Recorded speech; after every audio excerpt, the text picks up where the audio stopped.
Welcome to the 4 Mile Circus, the official podcast of 4 Mile Circus, a media services company based in Brooklyn. I'm one of your hosts, Sean Mannion. And I'm Nicole Solomon, the other half of 4MileCircus. We're both filmmakers here in Brooklyn, and on this podcast, we talk to other independent artists about how they successfully create, work, and reach an audience in the age of social media. Except on this episode, our very special Halloween episode, in which we celebrate our favorite holiday by talking to nobody except each other and those of you weighing in with questions on the Facebook live stream. We are going to be discussing a brand new and horrific 4MileCircus film production, as well as all manner of other Halloweeny business. But first, as usual, here's the social media tip of the episode. Sean, do you have a special Halloween social media tip for the folks at home? Yes, I have a very special Halloween social media tip. It's Halloween talk tips. It's so you can appropriately speak to others and probably yourself, for Halloween purposes. Because it's very important to communicate effectively depending on context. You don't talk the same way to your boss as you would to... Exactly. A friend. You don't talk to fans the same way you would approach a producer. You want to fund your film. Exactly. So it's important to know how to communicate to the public when it's Halloween. Exactly. Okay. Cool. So, Got it. In order to really enjoy the season, it's important to make just every waking moment as absolutely Halloween as possible. And one of the best ways to do this is to make some simple changes to everyday words to help them fit the season. We'll call this, again, Halloween talk. But our older listeners may recognize some of these phrases as being part of the shtick of anthology show hosts like Tales from the Crypt's The Crypt Keeper.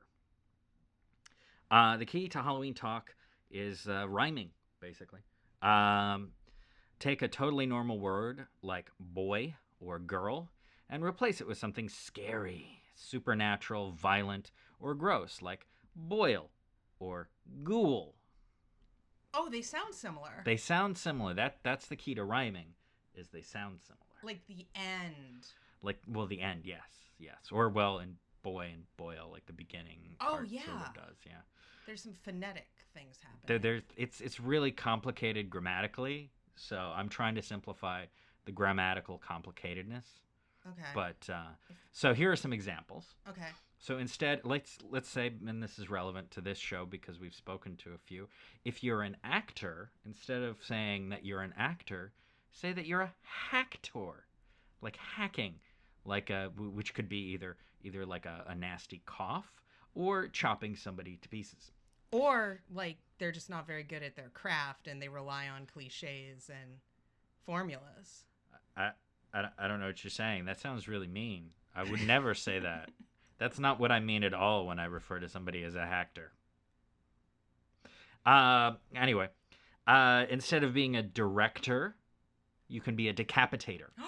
I like that one. Yeah, it's fun. Instead of, let's say your name is Gary, well, just go around calling yourself Gory. That's appropriate to the season. It totally is appropriate to the season. And then for this season, you're not a horror fan. You're a horror fang. It's very appropriate. It's like all the same letters, but plus a silent G. Exactly. It just kind of comes in there and modifies. Let's say, just as another example, you don't have your neighbor's head in the crock pot. You have your neighbor's head in the croak pot. Croak like a reference for, if somebody's croaks if they're dying or something like that. Or a frog's croak as well. Thank you for making that everyday scenario a little bit more morbid. Because if you just had your neighbor's head in the crock pot, that has a friendly kind of Martha Stewart, Better Homes and Gardens vibe. Exactly. I mean, you don't really have to do anything else with it. You just change the words. And it makes it Halloween. You just change the words. You don't have to do anything else. And really, we could go on with this, but I'm not really that great with rhyming or puns, and that's about all I could come up with. But as you can see, even somebody who's not so great at rhyming and puns was able to come up with at least a few. So it's easy, it's fun. You'll make friends and be more attractive to rotting storytellers who live in crypts that they keep. I'm so happy right now because I'm thinking about the Crypt Keeper. And I think that's always a good thing to be thinking about. I think he's many people's just favorite person who's ever been on TV ever. I think he's this guy's cousin, right? Yeah. That's how we met cousin. this guy? This is how we Boney? met this guy. Boney. but for Halloween, we'll call him Boney. I get it. Yeah, cool. Yeah. And so for people who are listening and not watching the live feed, I mean, what the hell's wrong with you? But for the people who are listening, we have a skull friend here. A skull friend ghost. Yeah, he's sort of a ghost with like some ratty clothing hanging off of him, and we picked it up at a. It was at Film Biz Recycling. That's where it was. It was a Film Biz Recycling. R.I.P. Yes. R.I.P. Film Biz Recycling. So also appropriate because R.I.P. I know. Yeah. Also, his eyes are red, and that makes him an extra scary skull because how many skulls do you know personally who have red eyes? I don't know any others. I don't think. Not personally. Maybe in film and television. I mean, not any personally. Yeah. Like probably on TV. Yeah. But I don't know any. I don't know any red-eyed skulls in person. So. But anyway, I think that was maybe the best social media tip we've ever had. I think that was the best thing we've ever done for this show ever, and we should just quit now. I think it's, like we shouldn't even finish the rest of the show. Forget the podcast. We don't need to make any more movies or anything. I think we've made our contribution to society. Absolutely. It's just that. Just those things. Before we get into the rest of what we're going to talk about, we would like to share one of the reviews that we've gotten for the show. If you listen to the show, like if you're hearing this right now, I think you qualify as listening to the show. You're probably listening to the show. Probably, yeah. I mean, not to make assumptions and an ass out of you and me, but, you know, you might be listening to the show. Let's put it that way to be safe. It's a 60-40 chance. Yeah, and so if you are, in fact, listening to the show, you might want to write a review of the show, especially if you're one of those people who like the show as opposed to hating it. So we have a handful of reviews, but I wanted to share this one in particular from Delta Dog 3/7. I think that's the name. Yeah. Anyway, so it says, "Love hearing your podcasts and watching the live streams on Facebook. The information covered always entertains me and educates me. Media moguls like Christina Rea on your podcasts are so insightful for people like me on the other side of your work.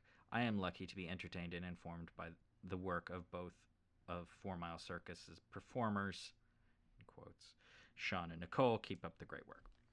He said we do great work. I know, and we didn't even have to pay him to say it. Jeez, thanks, Jeffy Dog. You can be cool like Jeffy Dog and leave us a nice review where you say nice things, like that we're performers. I mean, you can even say mean things. As long as you give us 5 stars, I don't give a shit what you say. Because it does help us. It actually helps us show up in search results more on iTunes, so people who don't know us personally or follow our Facebook page or know about the show, like, can discover the show when they're looking for shows about things like what our show is about. Exactly. Like how to talk like the Crypt Keeper. Yeah. Don't you want other people to learn how to talk like the Crypt Keeper? I do. I do too. I'm not selfish. I don't want to hoard this knowledge. No.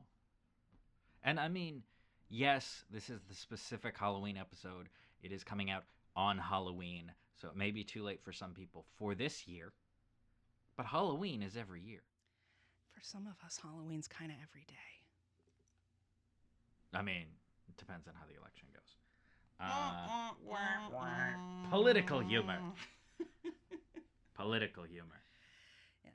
So anyway, if you want to go to iTunes or your platform of choice, but especially iTunes, and leave us a 5-star review and say nice and or mean things and or whatever you like. Express yourself. We're in favor of you expressing yourself here at the 4 Mile Circus. We're trying to help you do that. Exactly. So let's move on to anything else. Mm-hmm. Well, I mean, it's Halloween, and that means everybody's talking about horror movies. Or if they're not, we're probably not talking to them because we love horror movies. We do love horror movies. We make horror movies. Yes, that is also a thing that we do. And we're spending our whole Halloween episode talking about horror movies. How long have you been watching horror movies, Sean? I mean, I think I've been watching horror movies pretty much my entire life. I think that one of the earliest ones that I can remember watching, probably inappropriately, was David Cronenberg's The Fly. I remember him like vomiting on the guy's leg to like eat it, to like soften it up so he could like suck it up. And then, I mean, when I was a little kid, Frankenstein, the old Boris Karloff Frankenstein, was like my favorite movie. I think I was Frankenstein for Halloween at once, and then I think I would just put on the costume to play like for a couple of years after that. Like it had like those stinky latex masks that they would sell, but it was just the headpiece. You know the kind I'm talking about? Like this? No, not like that. Oh, you ruined my cool. No, well, It wasn't cool, and it's stuck. Yeah. We have a non-latex mask, listeners at home. Oh, sorry, I totally interrupted you. No, it's fine. So that's just a plastic mask, and it doesn't have that funky latex smell. People know what I'm talking about, that funky latex smell when, those cheap-ass masks that they sell for Halloween. I do know, I actually do know what you mean. And, but it wasn't the full mask. It was just, like, the top of the head. And then you wore makeup for the rest of it. And then it had, like, a shirt with shoulder pads on it and stuff like that. And so I'd be Frankenstein. It's a good movie, Frankenstein. Yeah. Bride of Frankenstein. It's a really good movie. It holds up very well. Different kinds of movies too, from slightly different eras. As film evolved, you can watch film evolve between Frankenstein and Bride of Frankenstein a little bit. There's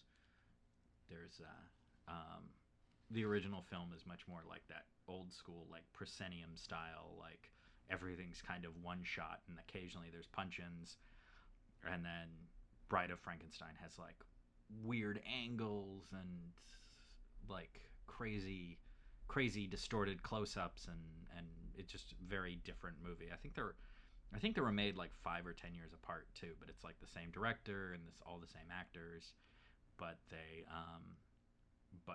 film evolved in the years between the two films, so it's interesting to watch them back to back.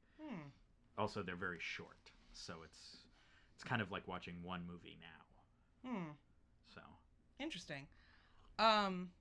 So what about you? How long have you been watching horror movies? Well, it's funny because when I was a young child, I was actually very, very scared of horror movies, but also very fascinated by horror movies. Like when Gremlins came out, I was 6 years old, and I did not see it when it first came out, but it left a very big impression on me because it had very scary trailers. Right. Where it would be like you didn't actually see the gremlins, but you'd hear them laughing, and you'd hear like... They have a creepy laugh. They have a creepy laugh, and you'd hear, like, the rattling of, like, a soup pot or whatever and things in your house. And I think the narrator was saying things like, they're in your kitchen. They're in your food. You know, like, Why are they in my food? Well, I remember the one gets blown up in the microwave. Oh, but that's true. I think one also gets in, like, a pot of pasta. It's been too long since I've seen Gremlins. On the stove. It's always too long. Isn't there, like... Yeah, I mean, we should watch it I can't remember exactly which one. I know what you're talking about. It must be in that first one. Yeah. Or maybe it was just in the trailer. I don't know. Anyway, it scared the fuck out of me, and I was scared and offended at, like, age 6. I was like, why are you... I'm just trying to watch E.T. or whatever it was I was trying to watch. E.T. is terrifying. Yeah, well, E.T. scared me, too. I've got a story about that. When I first saw E.T., I went with my grandmother, Mildred Solomon. Hi, Grandma. She's not watching the live stream. Why isn't she watching the live stream? She doesn't use Facebook. I found out my dad made her a Facebook account, but she won't use it. That just sounds like a good idea. Well, yeah. Especially right now. She likes to hear about... That's very true. She likes to hear about Facebook, though. We tell her things that happen on Facebook. For her 98th birthday, I actually printed out a ton of comments from a group about the town she's from, about how much people like her and wish her a happy birthday, which has nothing to do with this. What this does have to do with is Gremlins and me seeing E.T., with my grandmother. And when it started, first before the movie started, an ad for Bic pens came on. It wasn't like a commercial with film. It was just like the Bic pen logo with the Bic pen guy, you know, who has like a big black ball for a head. You picturing it? Yeah, I know what you're talking about. Yeah. That came up and that scared the fuck out of me. And then E.T. starts and the beginning's kind of scary. And I was telling my grandma I wanted to leave. I was saying, I believe my exact quote was, I don't think I want to see this movie. I don't think I want to see this movie. And my grandma was like, shut the fuck up. We're going to watch this excellently reviewed Steven Spielberg classic for the whole family. And I ended up loving it, but I was very scared at first. And that was a formative experience for me in learning about how it can be fun to be scared, to get through it. But I was still very scared and thus fascinated. I have a thing of like, I'm very interested in things that frighten me. I want to shine flashlights in the corners and figure out what's going on. That's what helps me deal with my anxiety. So I became fascinated by horror movies, and I'd like look at the boxes at Video Ithaca, the video store where I grew up. One of my favorite boxes to look at was the one for The Wizard of Gore, because it horrified and scared me so much. The box is very gory. Yeah. The Herschel Gordon Lewis classic, for those of you unaware. I have seen this film now in my adult life, but like it was rated X. Yeah. Which you're like a little kid, and you're like, anything could happen. The box is just like women with like real meat, basically, that they got at the butcher shop, like laid across their midsections, because the whole premise of The Wizard of Gore is he's a magician who saws ladies in half, except he's really sawing ladies in half. Are you saying that magicians aren't actually sawing ladies in half? Not usually. Well, that's what makes it magic, because it looks like they're sawing them in half, but they're really not. Just ruined everything. I thought they were really being sawed in half. This is just yet another example of false advertising and a disappointing lack of death in our pop culture. I know. But I thought that maybe in The Wizard of Gore, they were really sawing up people, because maybe that's what X ratings mean. I don't know. I was 7.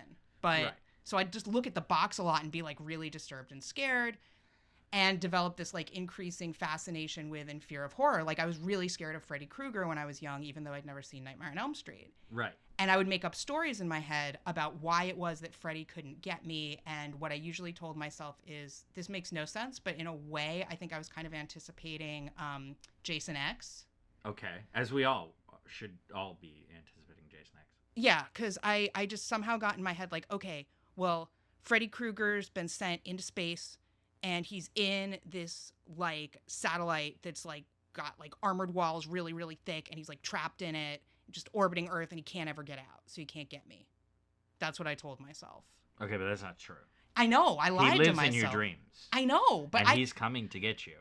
Freddy is coming to get you. You. 1, 2. Freddy's gonna get you. Yeah. Not me. I'm fine. No, but I think he's gonna get me. But anyway, so I was. This fascination increased when I was a little older. I started like reading Stephen King books and got really into those. And then the first R-rated horror movie I saw was Pet Sematary when I was like in 6th grade, I think. I'd been kind of building up to that. Like I'd seen Gremlins. I'd seen like the Ghoulies movies. I'd seen Munchies at a sleepover, which is a Gremlins ripoff. Some of you may not remember. I'm aware of it, but I don't think I've seen it. I was really it's not very good, as I recall. I was very into a lot of stuff that was kind of horror adjacent. Like Little Shop of Horrors was my favorite movie in late elementary school. And so by the time I actually saw Pet Sematary, I was like, oh, this isn't that scary. I mean, in part that movie maybe isn't that scary, but so it was really in middle school where my horror movie watching took off. And it was based in part on disappointment, because I had built all this up of like, oh, there's all this scary stuff that I'm scared to watch. And then when I watched it, it wasn't that scary. So I was looking for things that would scare me. Right. Which is part of how I maybe developed my taste in some of the more graphic and disturbing horror films. Because you're too far gone. Because I'm dead inside. Yeah. As we all know. That's why we get along so well, me and Boney. He's dead outside, you're dead inside. Yeah, we complete each other. Complimentary. Yeah. I don't know why that's complimentary. Whatever. It works. Synergy. That's what I was doing. Synergy.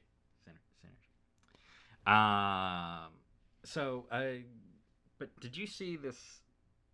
There was an article that popped up on my feed last week, I think, from Glamour, some woman who works at Glamour, uh, whose the title of her article was, "Do people actually enjoy watching horror movies?" And she went on about how she really doesn't like them, and she watched The Ring once when she was like 14 with a boyfriend, and it was very upsetting. And there's the fingernail thing, which I totally agree is just so unsettling when they do the fingernail thing where the fingernail like snaps up, like in any movie when they do that. It's but and she's just like, does anybody ever really enjoy these? And she's like, she basically is just going on about how she doesn't really understand it, and how she understands like some theory behind it, but she's like, but why would you enjoy that? Which is a little obnoxious, but Yes, I did read this article. And it was even worse, in my opinion, than what you just described, because it wasn't really that she was even asking why do people like it. I believe she said at various points the sort of sentences that publications like you to write because it makes it clickbaity. I believe she said, I don't like horror movies, and I don't think anybody else really likes them either. Like, she was casting doubt on the idea that people who claim to like them even actually enjoy them, because she found it so impossible to empathize with somebody who has different taste than her. So it was a to me, very trolly, clickbaity article. I can't get that mad at the author, because as somebody who sometimes gets paid to write things for websites, like, I understand that she may have been like, I want to write an article about why some people like horror movies and some people don't, which I actually think is a really interesting topic for an article. And they're like, yeah, but instead, why don't you make it this like really clickbaity, trolly thing where you're like, horror movies suck. I think everyone's lying. Nobody really likes them. I'm right. You're wrong, which is what the article was. And before we get into this deeper, I do want to point out one thing about that article, which is that her boyfriend is a dick, because she was like, I saw The Ring when I was 14. It traumatized me. It's the only horror movie I've ever seen. It scared me so bad. I'm so scared to watch horror again. And her boyfriend's like, let's watch American Horror Story together. It's not that bad. Okay. I have friends who are, or at least I have one friend who I've talked to about this, who's a like dyed in the wool, like horror fan into like some pretty gruesome, violent, upsetting stuff. And he can't watch American Horror Story because it's just like too freaky for him, because that show, one of the things about it is everything in the world is in that show. Like, they just throw everything in a blender. So the odds are that something is going to get to you, some subplot or kind of effect or kind of scare, because it's kind of doing all different kinds of horror all the time. It's not a good show to show somebody who's like, I saw The Ring and it traumatized me and I'm super scared to watch horror again. Don't show them fucking American Horror Story. It's very gory. It's got like all the more upsetting kinds of horror. There's like lots of sexual violence in it. There's lots of like bad stuff happening to children. There's like, it's just, it deals with like people getting institutionalized because they're gay, and like horrific racism and all sorts of things that would be triggering to somebody. It's like, it's the trigger warning show. Why would you show that show to somebody who's interested in like exploring if they might be able to enjoy horror? Show them fucking Gremlins, Yeah, that's a nice, because it's also a Christmas movie, so it rides those lines where you can just pretend like it's a Christmas movie, and then it's a horror movie. Yeah. Or just even like horror comedies or something. Like start with like the shitty scary movies. Yeah. Those are like, they'll start by laughing at all the tropes, because that's all it's doing is playing with the tropes, and then they can actually watch some of the things and go like, oh, that's not so bad. Yeah, do basically what I did when I was in elementary school, and I was scared of but also fascinated by horror films. Yeah. And watching like Ghoulies and shit. Yeah. Or like House 2 or whatever, Yeah. The Gate. That was one I saw a lot. Oh, I saw yeah, on that HBO was, or Cinemax a lot. I watched that recently because it's little Steven Dorff. He's little. Mm-hmm. Little. Because he got shrunk by the gate? No, because he was a child. I don't understand. This is we'll just children are little. Like Boney? No, he's not a child. He's little. but he's not a child. Okay. Anyway, so I'm sorry that the author can't enjoy horror movies. That's fine. It's like I don't enjoy roller coasters because they just scare me in a not a fun way. I've tried, and they scare me. But you know what? I understand why other people like roller coasters because they don't have the exact same physiological response of sheer terror and panic that I have. It's right. And horror movies, similar. I totally get why someone wouldn't want to watch horror movies. Totally fine. Not trying to convince them they're wrong. But for me, it's fun. I mean, well, I enjoy different kinds of horror movies in different ways, to be honest. I don't enjoy funny games in the same way that I enjoy A Nightmare on Elm Street. Right. They're different sorts of enjoyment. Yeah. I don't enjoy Martyrs the same way I enjoy a Saw film. I mean, and I do enjoy Saw films. They're very bad, but they have very good set piece traps that I enjoy. I have only seen 3 of them. I saw 1 and 2 and 4. And 4 was so bad that I didn't want to bother with 3 because people kept telling me that 4 was actually an improvement over 3. That's not true. That's a lie. They were lying to you. Okay, and I may be remembering it wrong. This was like 10 years ago now. Okay. But they were saying that, but then I just thought it was so bad that I was like, I don't want to watch the rest of these. And that's fine. It is so bad. It happened to be so bad. It's not good, but good adjacent for me. It's so bad. It's enjoyable for me to watch with another person I can complain to. Right. That's fine. That makes sense. Yeah. I'm not judging you now. What do you like about horror movies? I don't know. I mean, from the perspective of just like enjoyment, I kind of like that they tend to be more. They're a little bit more boundary pushing on than a lot of other movies. Or usually, if somebody's going to make a smart boundary pushing film on some level, it's a little bit of a horror movie. I think they're very effective, which is important. Like, they're not even necessarily good, but they're very effective at what they do. If they're gonna be, if they want you to be scared, I mean, as this article even illustrates, they're very good at what they do because this person was so scared she didn't want to watch another one, or so unsettled she didn't want to watch another. They make you feel something where a lot of other movies don't even necessarily make you feel anything. Like I'm not necessarily happy when I watch a comedy. I might just be sort of triggered to laugh or be surprised or something like that. But watching a comedy doesn't necessarily make me happy. But a good horror movie will make me at least nervous or uncomfortable or, a little disturbed. I'll feel something that they're trying to do. So they're effective in that way. And I just think that, I also think that they've tended to be... Horror tends to be on that experiment, or at least it used to be. Maybe not as much now, but it's sort of on that experimental edge of film as well. It's like whatever everybody's going to be doing in the next 5 years, horror starts doing, or in the next 10 years, horror has already started doing it, and it's the threshold for because of finance involved with film. It can take more risks because it's a much more profitable genre than others. So there's a lot more freedom there, and I think that's one of the things I like. Is we started getting found footage films of all types, and you can even argue that things like those mumblecore movies and stuff like that they're not exactly found footage, but the way that they're shot has that similar aesthetic, and you don't have that without the Blair Witch back in, what was it, 2001, 2000, and other films like that, which sort of made it acceptable and showed that you can do this sort of film.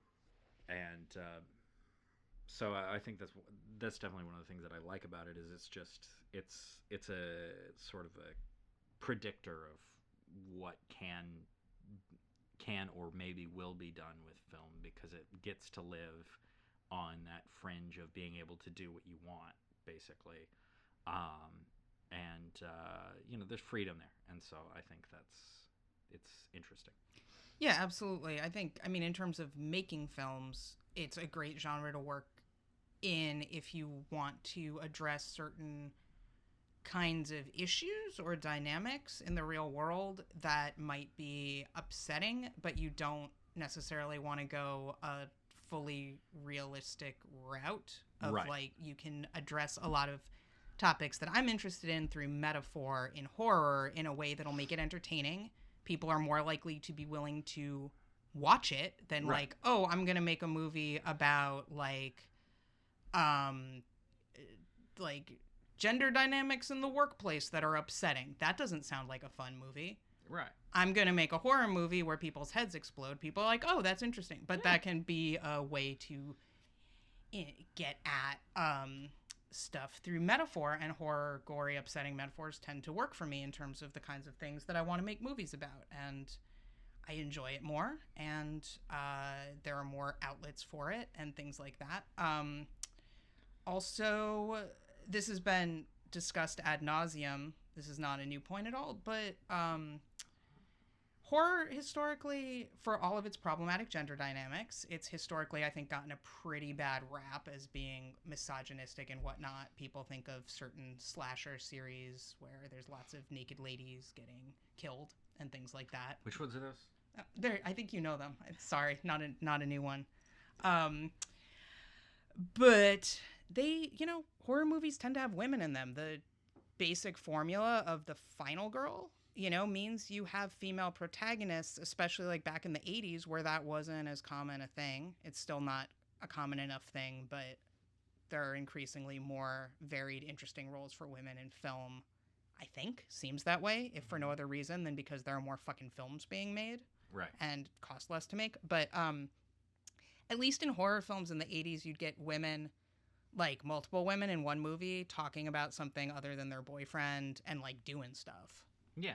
And there's something, a thing this article doesn't seem to get is, even though realistically in any of these horror movies, everybody by the end of it who survives would have like extreme PTSD and be like extremely traumatized, and the rest of their life is not going to be so easy, especially with Freddy or Jason or whomever probably just continuing to come back to life even though they've been vanquished at the end of the movie. Right. But they don't know that. The protagonists don't know that at the end of the movie.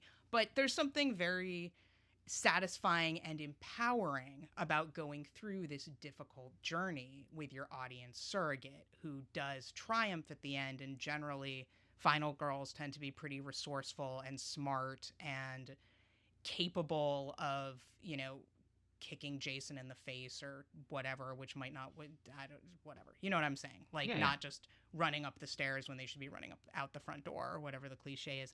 And that's really nice. Sometimes it feels really good to go through a movie and at the end you're like, oh yeah, I could, kill the Scream killer, whoever it is in this movie, or whichever two people it is in this sequel. You know what I'm saying? Yeah. I want to make a Scream movie where everybody is the guy, but nobody knows that everybody else is also the guy. We could. That's what they find out at the end. It's like, wait, I was. Well, I thought. Well, who did it? And that's how you fool everybody, is because everybody's the killer. Would it end ripping off Reservoir Dogs, much the way Reservoir Dogs ripped off City on Fire? And it would be like everybody's got the guns pointing at each other, but everyone would have like their machetes or knives at each other's throats, and then someone would go like boo or something and they'd all like slash each other. I feel like it would be more of like this awkward moment where they're all like standing, where they're all standing in their outfits, in the Scream guy outfit, like in I want to say in like an empty warehouse. Yeah. And they're all holding their knives, and then they start taking off the masks and go, well, it was you are, well, what are you killing everybody? And everybody has like, those horror movie like, it's not really a legitimate reason to go around killing people, but like you can kind of like, you're like, I kind of see why if you're not particularly stable, you might see that as a good reason for going around killing everybody. And they all start like acknowledging each other's reasons and going like, yeah, I get it. I get it. You're upset. And then they just kind of make up and everything's fine. And then the police show up and shoot everybody. So, oh, okay. That sounds good. Yeah. Cool. It's about it's about Vietnam. That's the metaphor. Oh. It's a metaphor for Vietnam. Cause Yeah. Because that's relevant. Yeah, now I like it even more. That's great. Scream 22. Great. Everybody's the killer. It's even in the title. But people will think because it's in the title that couldn't possibly be true. Like it's a mislead. Exactly. But it's not. Because everybody's the killer. Cool. Sounds good. Looking forward to it. This is why I'm doing so well as a screenwriter. Yeah. Yeah. I can see. I mean, you might not want to give away all your ideas on this live stream to all 2 people. I think there's 3. I mean, I'm one of the 3 because I'm monitoring it. But anyway, Moving on. You have a new horror short coming out this month. What the hell is it? What is it? What is this? What is this short film that you have coming out? Well, I guess not this month because, for people who are listening to the podcast, it's today. It should be out right now. Yeah. You should be able to go and watch it right now. People who are watching the live stream, you have to wait. Yeah. I mean, it's kind of a horror short that we have coming out, really. I mean, true, but you're the director, so I'm going to let you talk about it. Don't you mean the decapitator? Yes, you're the decapitator, and I was a hacker. Yes. But in the hacky, not good at the job sense, not in the chopping at people sense. Well, both, really. Don't sell yourself short. So, am I allowed to say the title, special to this exclusive audience? Yes. You can say whatever you want. Okay, so the short film that is coming out on October 31st, Halloween 2016, a.k.a. today, for those of you not watching the live stream, is called Mare. Ooh. Like a horse. No, not like a horse. Oh. Like a Germanic myth about where night mares come from. Oh. Which is these freaky demons called mares. You can Google this. It's on Wikipedia. Yeah, the Wikipedia article is very interesting. Oh, I know. It's where I learned most of what I know about mares. It's where I learned most of what I know. Just that article. Learned a lot.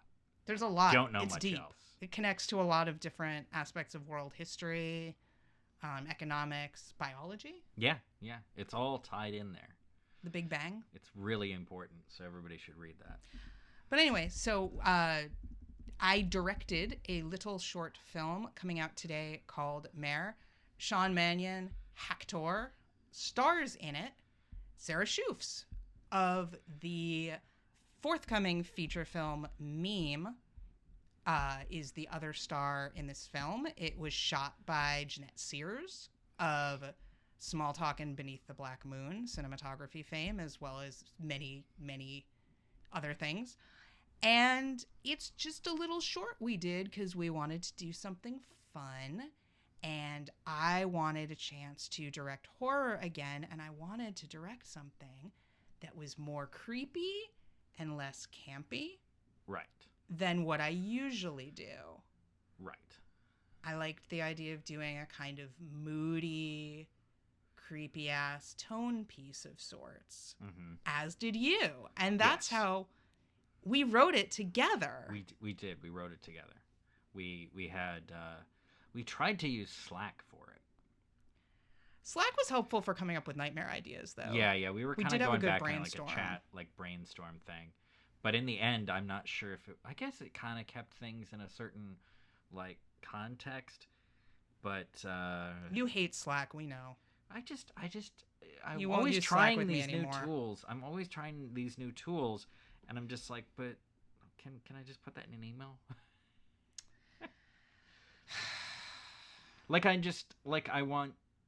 I want to try the new tools, and I want something that'll do like a new thing or whatever fancy thing, but then I just fall back on things that I've always used, like email or Google Docs or something like that.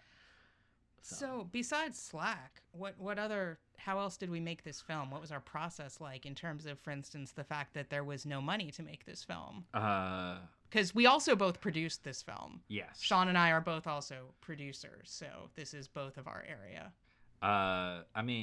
We kind of decided that we didn't really have money. I don't think we decided that.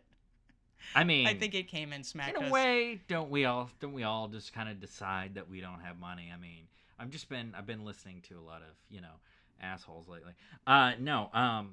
But just we didn't have a whole lot of money to spend on it, so we kind of formed it with this idea of like, what can we do inexpensively? What can we do quick, like without like tons of time and having to impose on a lot of people. And so we came up with this thing. There's no sound, which helps a lot. There's no sound that we shot. There's going to be sound in them. There's going to be sound. There will be sound. It's not a silent film with no soundtrack. Exactly. But we didn't really bother with recording sound on set. There's no dialogue. Intentionally. And it's all just to kind of keep it visual and kind of keep it that way. But also, that's one more person. That's one more set of concerns. That's one more thing that slows down the process. And we just wanted to shoot like a visual thing that keeps everything down. And that was a really good example of synergy. Yes, synergy. Synergy. Because I really like to write dialogue. It's the easiest and most natural thing for me to do is just spew out tons and tons and tons of dialogue. I really like to do it. It comes fairly easily to me. Not that it's good necessarily, but it's easy-ish. And so I liked the idea also of doing a horror film that, unlike my short film Small Talk, which is a very, very, very dialogue-heavy horror film, I wanted to do a horror film that was not only not a comedy and intentionally campy and a lot of things that Small Talk is, but that had no dialogue at all. So that worked well with also the wanting to keep it simple and low budget and not have a sound person recording on set. Mm-hmm. So that was synergy. So we did that, us, mostly the two of us, and Sarah and Jeanette. With also help from Miles Austin, Tyre Vass. You have a lot of names, Miles. I want you on every set now, Miles. You were an excellent addition to this project, and Frank Wong as well came and helped out with. And Christina Rea came and hung out on the beach. I guess you could say she helped. I think she mostly just wanted to hang out on the beach, under her coat, trying to hide from the sun. Because who doesn't want to spend the day hiding from the sun? People who had brought sunblock to the shoot, maybe, who are not us. Yeah, I forgot that. I was very red, and you can see on my Instagram just how red I was at the end of that day. And some of it was because there was blood, but a lot of it was because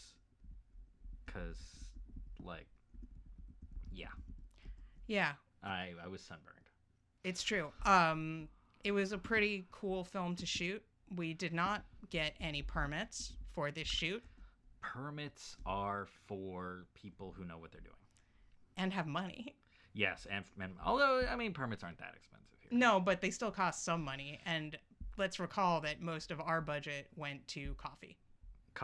It was food and what was it? It was like fucking some fake blood stuff and some cheap red fabric. And not to give away all our secrets, but that was pretty much the whole thing. Yeah. I'm sharing the picture of my Instagram with please the fancy do. People on the Facebook. Please do. So yeah, that was. But what I was going to say is we didn't get permits, and it was all shot in either my apartment. Yes. Which you may recognize and remember from such films as Small Talk and Beneath the Black Moon. Correct. As well as others, but I won't list all of them. Lots of others, especially. Everybody shoots in your apartment. Yeah, or they used to until they encountered how terrible it is when my neighbors play music really, really, really loud and you can't tell where it's coming from and there's absolutely nothing to be done about it. But that was not a problem for Mare because we weren't recording sound. Also, because we weren't recording sound, nobody was playing music really loud. So that's an important production tip. If you don't want your neighbors to play music loud that you can't stop, don't record sound. Don't record sound, and you will have no sound issues. Yeah, it's fantastic. So we did that, and then we shot a bunch of stuff down at Coney Island, which is my favorite place to shoot outdoors without a permit. I've had very good luck there. Shot a lot of things in that area. This was the first time that those things involved Sean Mannion covered in fake blood, running around the beach, looking like... In the middle of the day. Middle of the day. There were children. And they did not even notice, because it's Coney Island. So people are probably Island. bleeding on Coney Island all the time. All the time. Getting eaten by jellyfish. Getting cut up by pollution, garbage. Yeah, totally. I mean, I kept getting my head caught in pop top rings, things, pop rings. Like the dolphins. dolphins. It was just because I'm a dolphin. Well, we're all learning things today, I guess. Yeah. Okay, cool. So that's Mare, and it's out today. It's short. It's a shorter short film. It is not Small Talk, which is, the Lawrence of Arabia of short films, basically. Yeah. It should be about, I mean, we're recording this before the final cut is complete. It'll be under 5 minutes. It's under 5 minutes. But unless the credits are super long. That's always a possibility. That's always a especially possibility, with just to us, fuck with people. to be fair. Yeah. It would not be the first time that you and I had just super slow credits. Anyway, so that's Mare. I hope you guys will all check it out. It should be released today. If you own the deluxe edition of Small Talk, you're going to get that to download to own automatically. Or if you purchase the deluxe edition of Small Talk, you'll get it as one of the bonus features. We're including it as a bonus feature. Yeah. With that. And extra stuff. Those people actually got it a little bit early. Yeah. Just a little bit. This is a surprise for those of you watching the live stream. They can't hear you because you're whispering. Oh shit, that's right. For those of you watching the live stream, just speak normal. We're gonna include Mare before we release it on Halloween.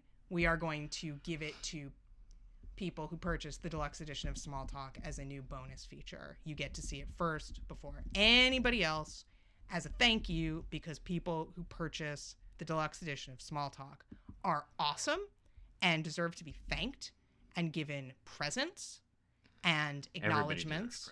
No, not everybody deserves presents, but people who purchase my film at the highest price point definitely deserve presents.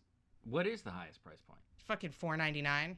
Oh, that's I take it back. That's not the highest price point. The highest price point would be if you bought Small Talk on VHS. Yes. Which we should talk about. Yeah, we should talk about that. But first, should we talk about something else first? We can talk about anything that you want, Nicole. Well, I think I want to talk about the fact that, Sean, you had a horror short you released last year that you directed. I did. I directed a thing last year, and I released it. What was it? It's called Beneath the Black Moon, and if you're on the feed now, there it is. Yes, and this mask here is in it, and it is worn by one Levi Wilson, a fine actor and director, and just friendly cool dude who I've worked with a few times now. But the film is basically it's what it is it's a film within a film. Actually, for my feature meme, which will eventually come out of post-production, and it is a horror film that the characters in my feature watch, and we decided that we should shoot enough more than what they're actually going to watch in the film. We shot actually a whole short film basically that more or less works. I think as a whole, and released it online for Halloween last year as just the good parts, which just sort of a gag on that it's supposed to be a VHS, and then the release is sort of like jumps through. It basically skips over all the boring parts of what would have happened in a normal film and just gets to all the fun parts that tell the story. Because wasn't your conceit that this was a long lost, super low budget horror film that some fan had dubbed their own copy of, maybe when they rented it, but they didn't want to fill up a whole VHS tape with the whole shitty movie, so they only dubbed the good parts? Basically, yeah. That's the idea, and that actually came from uh, I I want to say it was like 5 years ago now. I was I went to a show that my friend around Halloween. Actually, it was probably like the 18th or the 19th of the month. So it was like exactly like a year, like 5 years ago. There was this event called VHS Possessed, and I was like, well, that sounds silly. What's that about? And it's this group called Horror Boobs, and they were putting on like a little show and some VHS trading, or selling, which I didn't know was a thing at the time. But they're VHS collectors, and he had a little sort of what's it called, like a mashup that he'd done tape, and he had like a gag that he did where he pretended to be exercising this VHS player, and it kept playing weird things. It would jump around, and then we watched the Turkish version of The Exorcist, where when she's supposed to go through the ECT, the electroconvulsive therapy that happens in the film, she doesn't. Her head is basically in a paint mixer. Like they basically like. Wait, what? It's like a different. The Turkish version of The Exorcist is a different, like, shitty, low-budget version of the movie. But did they shoot, like, at the same time with the same cast? Is it one of those? No. It's not one of those. Oh, okay. This is like a shitty, unapproved knockoff. Oh, okay. So it's a ripoff of The Exorcist. It's not like an officially. No, it's a ripoff. Yeah. It's not like when it doesn't matter. Continue. It's super low budget and shitty, and it's not like when they did certain movies and they just reshoot it in a different language. This is just shitty. And instead of like being in a hospital, it's like she looks like she's in a crappy bedroom, and her head is in a paint mixer, and it's like. But so anyway, that was there, and then I went to another event of there. I talked to the guy who was running it, and I kind of learned more about like VHS is still a thing with some people, especially horror fans. And I went to one or two more events that they did, and one of them was. They were watching just the good parts of Jaws 3D, which is not very much. And it was also it was basically, they did this thing like I did with Beneath the Black Moon, where they took and they just re-recorded onto a new tape just like the parts that they thought were good, and they played that, but the source tape they used was the 3D version. So it's already degraded because the 3D version is not. It was messed up looking to begin with. All the colors are a little off because it's supposed to be, because you're supposed to be wearing 3D glasses. Well, that doesn't, and it was from an old tape, so that didn't transfer that great over onto this new tape. So it's very messed up looking. All the colors are bleeding all over the place. So the 3D barely works. When we were wearing the glasses, but it was really entertaining, and it was only, I think, like 16 minutes long out of that 2-hour movie. I'm surprised they got 16 minutes out of Jaws 3D, frankly. Yeah, I think the opening credits took up some time because that was pretty good, but so that was kind of the idea behind like how we released just the good parts of Beneath the Black Moon was just to sort of parrot that, because I really enjoyed that. I thought that was a lot of fun.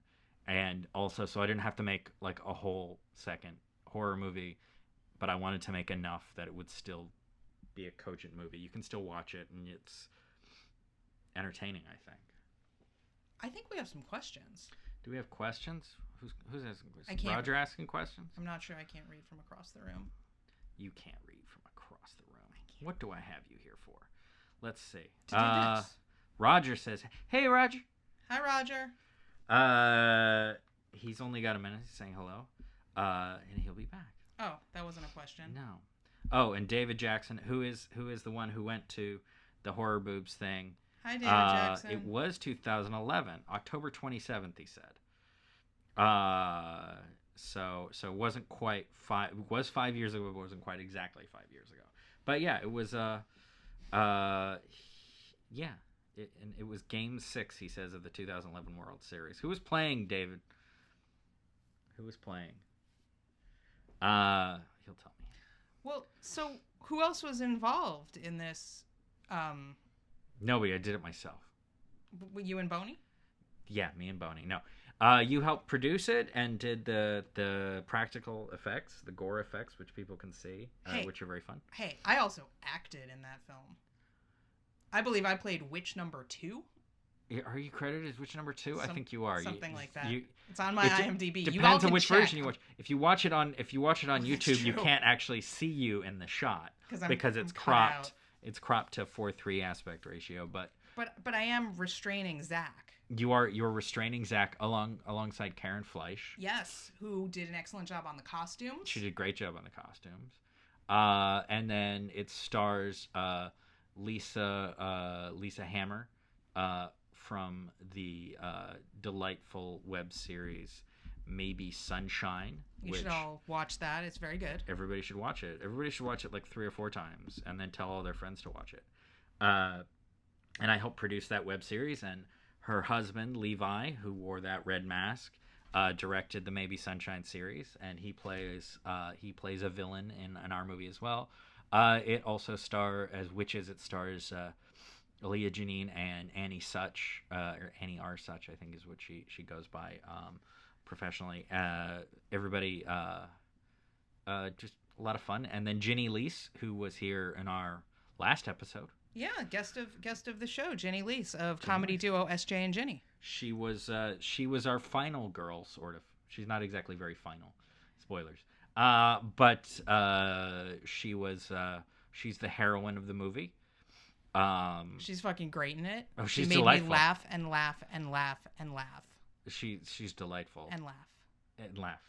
Laughter doesn't stop. The laughter never stops. But yeah, I want to always make horror movies with Ginny Lease in them, in some kind of final girly role. In fact, that's a topic for another day. We have some other projects that are, not happening anytime soon, but give us quite a lot of money and we can make them. David says it was Texas Rangers versus Cardinals. That's boring. Sorry. I'm just saying that when that was that game 6 that night when I rediscovered that VHS is still a thing. Well, he's a Cards fan, so. Okay, I'm sorry. That's not boring to you. Just trying to be accurate. So who else was in the movie? I played somebody holding on to somebody at some point in that movie. You played the devil. Oh, and I played the devil in that movie. That's right. I keep forgetting that I did that. The whole green screen? Oh, Ken God, Russell tribute? Screen. Yeah, there's this whole Ken Russell machine thing. We had a lot of fun with that smoke machine. We did. And we were all worried that the candles were going to set the smoke on fire or something, or that it was too greasy or something. Yeah. Don't make movies like us, kids. No, we're totally safe. What are you talking about? We're fine. Everything's good. Everything's good. Everything's good. There's nothing to worry about. Nothing to worry about. Everybody's probably still alive. And Zach Kish, he plays the boyfriend. The boyfriend character who gets seduced by a witch. Uh-oh, spoilers. Oh no. But like literally you can watch it like right now. It's like 10 minutes long. 10 minutes long. You can watch it, come back, we'll probably still be talking about it. Exactly. So it's a lot of fun, and everybody seemed to have a lot of fun with it. It was shot in, much like we just did Mare, it was pretty much shot in 2 days, although I guess we did do a special extra day for Beneath the Black Moon. We did that day where we just shot a bunch of gore inserts, which was fun, but otherwise with actual people it was only 2 days. So that gore was super fun. That was just me and Sean and Jeanette Sears in my apartment. Yeah. Just shooting some blood and body parts and people doing bad things. And there's a mannequin, an armless mannequin that I was just like, oh hey, let's just pour blood on it. 'Cause that's creepy. Yeah. And they were like, are you sure? Is that I mean, why? No, I think that if you're asking the question why, then you know it's something that needs to be included in Beneath the Black Moon. Exactly. It makes no sense.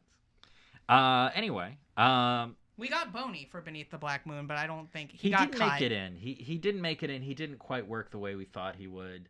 We wanted him to like swoop in from the dark like or something this. like that, and it just wasn't like it didn't quite play right. So that's why he's haunting us, because he's not over it. Do you see Yeah. his red eyes of anger? I don't know if they're reading on the live stream. Oh well, they shut off very quick. Oh no, they go back. up and down. I'm actually shocked that there's still enough battery for that. He's been around, you know. He knows he's a survivor. So speaking of all the horror stuff that we've done, all the horrors, we are going to a horror film festival when people are listening to this episode, we're going in a couple of days, but as of right now here on the live stream, we're going in a couple of weeks, first weekend in November, to the Axe Wound Horror Film Festival, which is where your film Small Talk played there last year, isn't that right? Yes, it did. Last year at the very first Axe Wound Film Festival. Wow. So this makes this the third Axe Wound. Second. Oh. It's only the second. Last year was the first. So this year is... The film festivals don't go by odd numbers only? Okay. Not usually. Okay. Not this one. Not this one. Because this one's in Vermont. Okay. Vermont uses normal counting. Yeah. But like Arizona would be like just odd numbers. Yeah. Okay. Yeah. I think. Sense. Yeah. So in addition to just Small Talk is out there, and we just talked about how Mare is going to be included for people who bought it ahead of its regular release. You have another special feature that's already out there that you just added for this month for Small Talk. What is it? Well, Sean, there's a new special feature we just added to the Small Talk Deluxe Edition this month for Halloween. That is just me talking, pretty much. So it's what they call a director's commentary. It's a special feature they sometimes put on the DVDs and digital downloads and laser discs. So people can listen to you talk about the DVD of Small Talk. Kind of. It's okay. Let me explain. Okay. Basically, it's like if you're like, okay, I kind of want to watch the short horror comedy Small Talk, directed by Nicole Solomon, but I'd really like to watch it with the volume down so low that it's really hard to hear what anyone's saying, and somebody talking in my ear about their thoughts about the film, and mostly hear that instead of the actual film. So, okay, and then you got somebody like Roger Ebert or somebody to talk. Well, when we raised him from the dead, he was pretty pissed off. Okay. And he was kind of like, look, I know I have a reputation for being a supporter of up-and-coming directors, but fuck you and fuck your film. Uh-huh. So Roger Ebert didn't want to do the commentary, so I just did it myself. Me and Boney. Okay. So it's a commentary by you. And Boney. And Boney. But Boney can't talk, so you can't hear him. So you can't hear him, but he was there with you the whole time. He was doing this. Yeah. Like, and sometimes really emphatically. Right, for all the parts he liked. Yeah, or like gesturing at things, like making connections. Okay, like... he was helping. Yeah, he was helping. So it's a commentary by you and Boney about the film. And what do you talk about? Like what are you commenting on? I comment. There's a lot of me commenting on. Yeah, everybody wanted me to cut this scene. Everybody wanted me to cut this scene. Everybody wanted me to cut this scene. Here's an edit I made that I don't agree with anymore, and I shouldn't have fucking listened to people. There's a lot of that. Oh, so it's bitter. It's me complaining. It's basically either me complaining about shit or me having a love fest about like how great everybody who worked on the film was. Okay.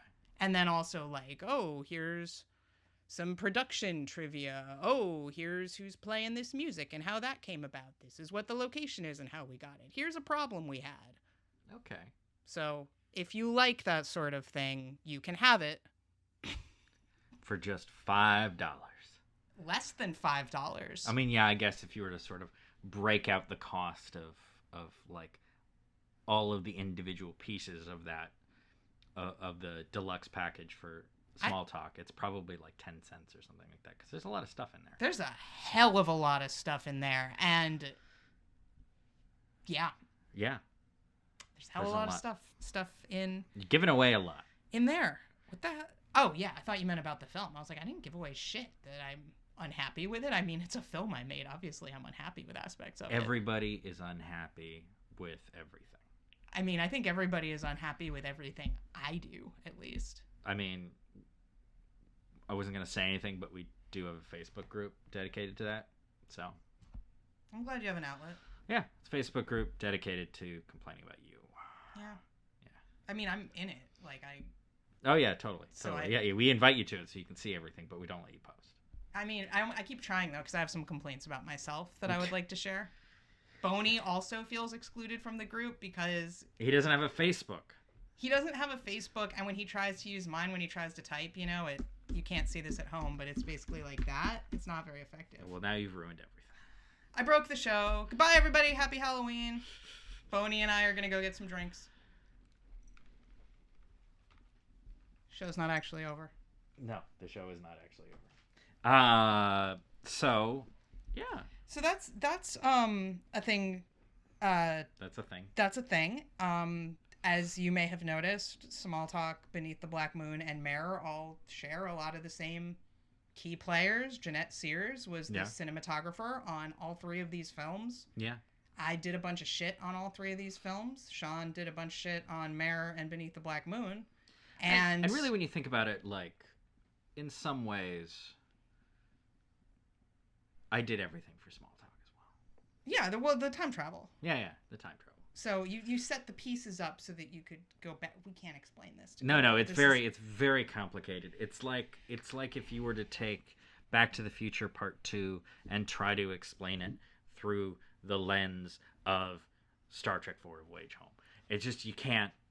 There's too much. There's intertwined. There's wheels within wheels, and all of those wheels are going back in time.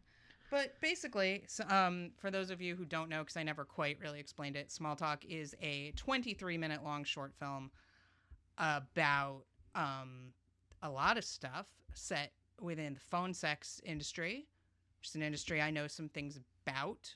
So, because that was a thing that was important to me to say, because I'm not really interested in movies about the phone sex industry by people who have not worked in that industry. And so I want people to know that that's the perspective it's coming from. And it's got a lot of gore, and it's based on a lot of stuff in my life, especially the exploding heads part. Oh my God, so many exploding heads. That was just strict autobiography. Oh yeah, you're always blowing up heads. Don't tell. I was trying to keep a little bit of like plausible deniability, so people don't come at me when the head's exploding thing. Anyway, so that's a movie I made. Cool. You can watch it. It's very Halloween-y. Right now. Yeah, you can go watch it right now. 4MileCircus.com/store. You can get it. So, and we've partnered, Sean and I have partnered with Magnetic Magic Rentals to release Small Talk and Beneath the Black Moon on VHS. And I think Sean's already talked a little bit about why this made sense, but how did you connect with Magnetic Magic? So I connected with Elijah at Magnetic Magic through... Oh, actually, I have a prop. Oh, this is good. It's important. For the live stream, you can see right here, this is one of the tapes. Look at this. This is fancy. Ooh. So we have a bunch of them, but also Elijah over at Magnetic Magic has quite a lot, and you can buy them through his website, and he can deliver them to you in his way. They also come with one of these posters. Double-sided. Double-sided for each one, but Beneath the Black Moon. And Small Talk, which is being marketed on the tape as 1-900-KILL-YOU, which is very entertaining. For me? Yeah. Nobody else but me. I'm entertained. But, people can buy it. I connected with him because of the VHS themes in my feature film meme, and just connected through Instagram. He liked some of the stuff I was doing, and or sharing, and I can't remember who started a conversation, but I was basically like, oh, it looks like the stuff that you're doing is really cool. And we were talking about meme, and then when you and I were trying to figure out new ways to market small talk, it occurred to us that, oh, wouldn't it be fun to do VHS release of small talk and Beneath the Black Moon as sort of a double feature thing. And so that's what we did, and he was very excited to do that, and he designed these posters himself. And now people can buy that. Great. Yeah. I mean, on the internet. Yeah, and you buy it, you get the poster, you get some stickers. I think you get some candy, like blood bag of candy if you buy them from Magnetic Magic Rentals. Magnetic Magic also has a lot of other horror genre-y stuff on VHS. Like they're keeping it alive. Yeah. And doing awesome work. And if you want some fucking cool stuff, you can head over there at the link Sean provided. Stickers. And get some cool stuff for, I think, $15. Gets you... Ours is $15, and I think the rest are mostly that as well. Yeah, but... 15, yeah. And it's $15 for, like, a VHS tape, and for the poster, and for the stickers, and for the blood bag full of candy. And I don't know where else you can get a deal like that anymore. Exactly. Certainly not for VHS. No. You probably can't get VHS at all. But we thought the VHS market was kind of appropriate for both films. Small Talk similarly is like very, very influenced by like B movies and like gory, low budget genre stuff. Mm-hmm. And it seemed like a fun and appropriate, it's the kind of film that if it was a feature and had been made at another time, I would hope would play on USA Up All Night or something. And just doing a VHS double feature of that seemed appropriate as well. Yeah. So I guess we should wrap up. Yeah, we just talked about our stuff for a long ass time. Oh my god. So long. Boney is so tired. So tired. Look, he's not floating with as much vim and vigor as he was earlier. He's a little frail. Yeah. I'm just posting our question for our game to the Facebook, and everybody can. Can Boney come to Axewound with us? No. Not enough room in the car? No. But I mean, he's not well trained for the car. He's always floating around and haunting people. Oh my god. We're going to get into an accident and die. He has all these tendrils of his wardrobe that have rotted and decayed since his death, and it gets on you, and it ruins the whole thing. The cobwebs and maggots. Yeah, it's gross. So let's not even. So just to wrap up, what is the scariest horror movie that you've ever seen? Me? Yeah, you. And you as well at home. What's the scariest horror movie you've ever seen? Other than the new short film classic Mare? Yeah. I mean, because that's the scariest horror film I've ever seen. Well, I don't think you can really go with your own film right now. Oh, so you make the rules now? Yeah, I make the rules. Boney and I feel differently. Boney and I are going to start our own podcast. Oh, he's my friend. Oh, there you go. Yeah, thanks.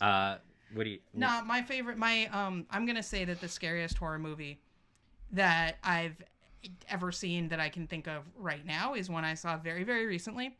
It is called Green Room, and it is about Nazis.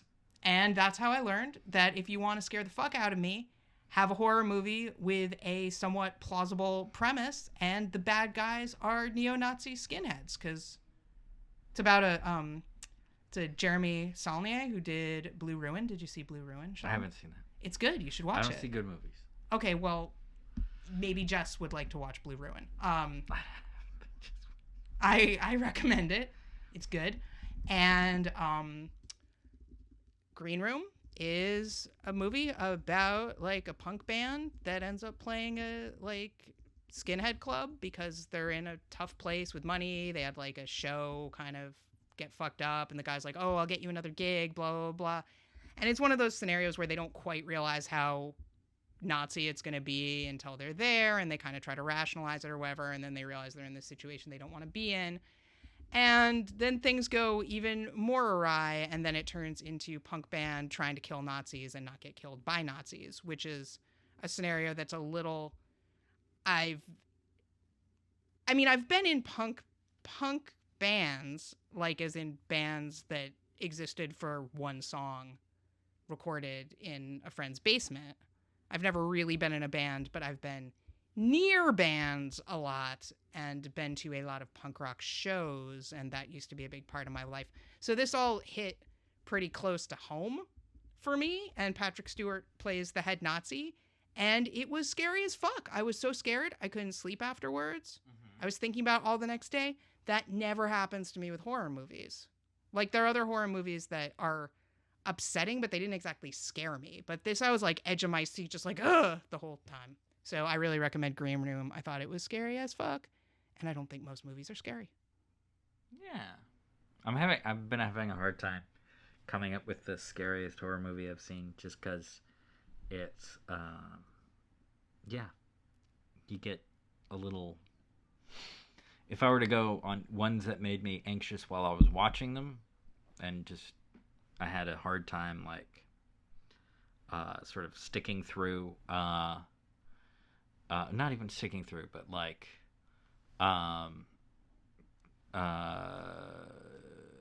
made me jump a lot. I have ghost movies tend to get me a lot, and specifically the lady, was it the Lady in Black, the Daniel Radcliffe one. Really?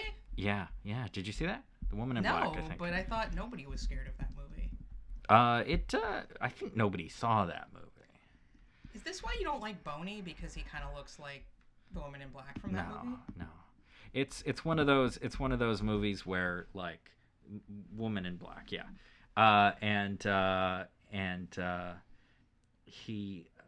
It's just ghost movies. You can't see it, and then everything gets dark, and like stuff starts moving. I don't know. It always creeps me out a lot, even when because when I can see something coming, I'm not as frightened by it, or I'm not as bothered by it. But can't see it coming, like, and it just things start happening, and you're like, where could it be coming out of?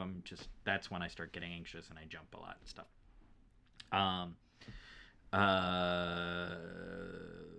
Trying to think of like ones that like have stuck with me that I thought were scary.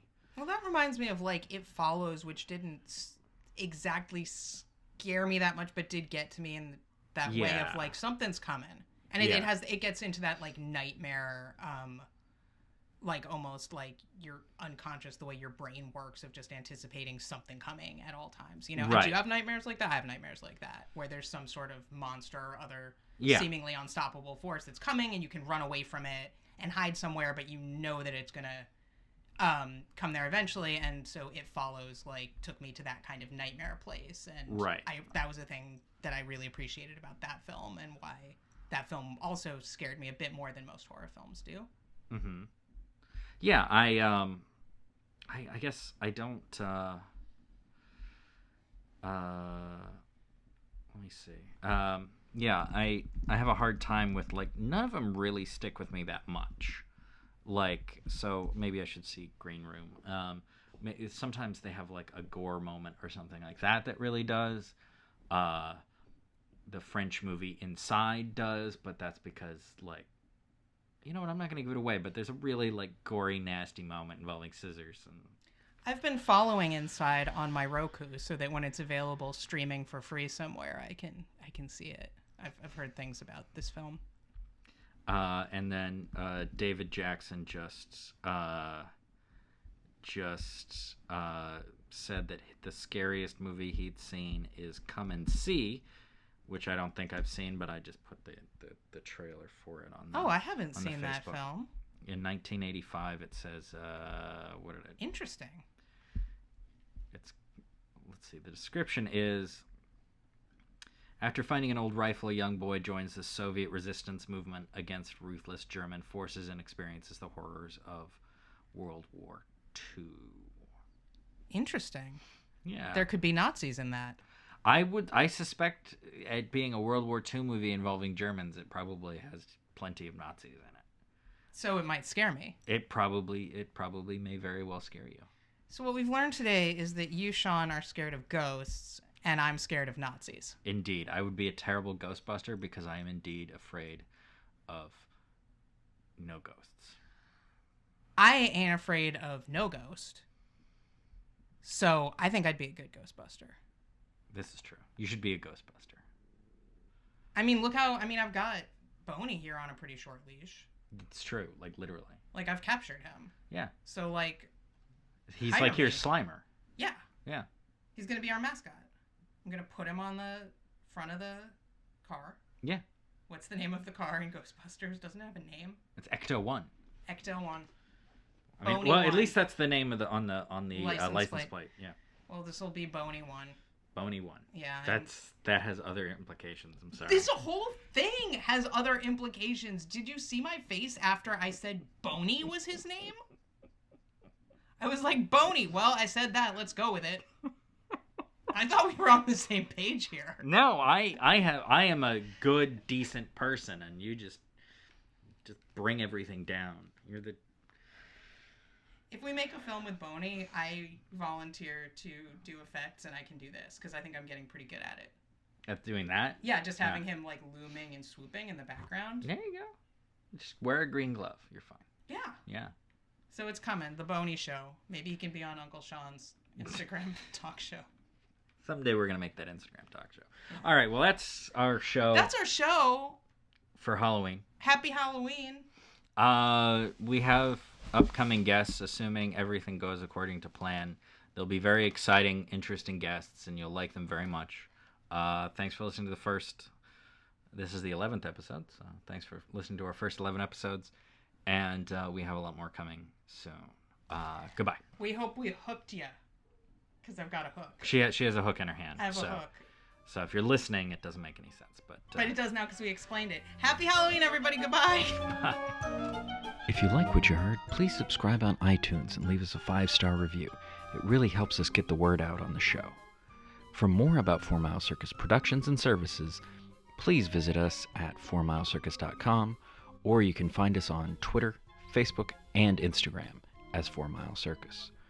You can purchase the Small Talk and Beneath the Black Moon VHS double feature at Magnetic Magic Rentals.